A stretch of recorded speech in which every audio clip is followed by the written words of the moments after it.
Today, 100 years ago, a state university in Germany just fired one of its own professors for being Jewish, and the notice said so in plain language. Theodor Lessing had spent years teaching philosophy at the Technical University of Hanover.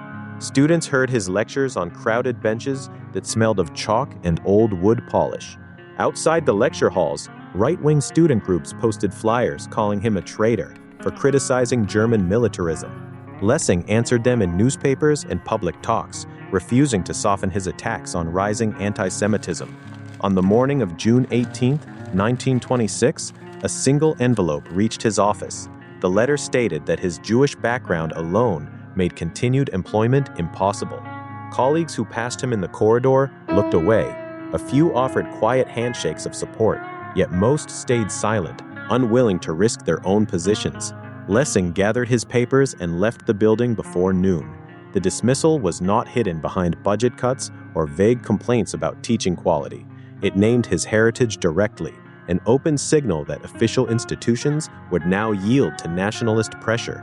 That afternoon, word spread through faculty rooms and student cafes. Some professors began to wonder whose name might appear on the next notice. The firing stripped Lessing of his livelihood. At the exact moment, far-right voices were testing how far they could push.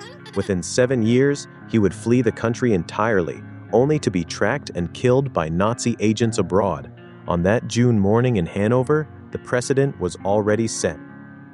Lessing's dismissal at Hanover was one of the earliest open expulsions of a Jewish scholar by a German university.